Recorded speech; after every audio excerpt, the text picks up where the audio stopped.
This week on Country Music Junkies, we have a singer-songwriter from London, Ontario. Her name is Tanya Marie Harris, and she's on the phone with us.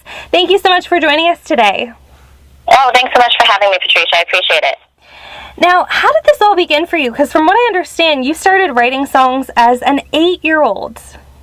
Yeah, that's really it. I mean, it's something I've done my whole life, with friends and on my own, and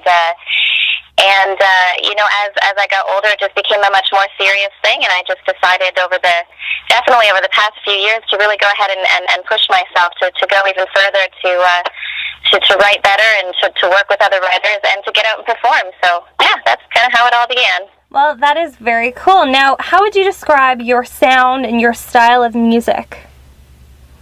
Well, I like to think that there's definitely a good country vibe there, but with a lot of rock influence, and at least when it comes to my vocals, I'd like to think that I put that in there because that's definitely my influences. You know, I grew up listening to a lot of classic rock and a lot of classic country, so they're a good fit together, believe it or not. Absolutely.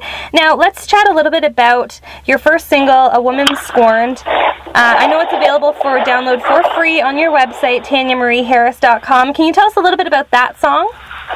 Yes. Now, you know what, that song, when I made the decision to head down to Nashville to record with Daredevil Productions, you know, I was going with, a handful of my songs, trying to pick a couple really good ones to go with for now. But that song was actually pitched to me by Brent Baxter, who's an excellent writer, and he actually wrote that one with John Armstrong and Casey Kozel and Hillary Scott from Lady Antebellum. Very cool.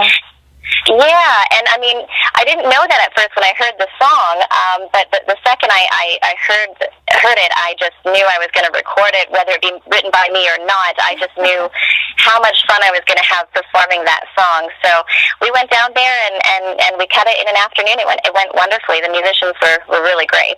Wow, well, that's excellent. Now, tell me a little bit about your second single, which is called Secondhand Dreams. You have a video for that song available on your website.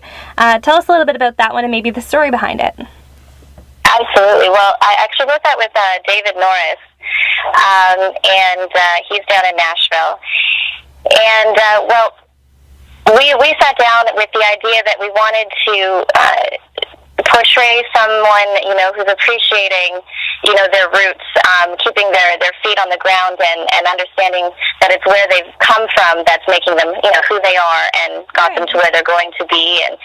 And so, you know, the song comes off like it's not a dab, but I look at it as a song for all parents, you know, everywhere. I'm a new mom myself, and I wanted her to understand that what I do, because one, I love it, but two, I love her, and I want her to see that she can do what she wants in the future. So it was really, really technically all for my daughter. Oh, wow. Well, that's a great story behind that song as well. Now, what can fans expect to see from you in the coming year? Do you have any kind of plans? Absolutely. Well, right now I'm just in touch with a new management company, and we're looking at sending me down to the States for about 6 weeks over the winter. Oh, wow. Oh, yeah, it's going to be a lot of fun, including a stop in Nashville where I'm going to hopefully get my next single cut. You know, it's just trying to narrow it down because that's how I'm doing things. I'm trying not to burn my budget all the time by, as an independent artist, by trying to record a whole album at once. So I kind of work for a bit and then record a single, work for a bit and record. So that's over the next year, and I definitely will be back, though, for summer festival season. I know that my current manager is working on getting all that booked up for next summer, so I'm really excited to really be stepping it up a notch as far as getting out and performing and meeting people. Well, that's great. Now, if fans want to check you out, you know, prior to the summer festival schedule, how can they do that?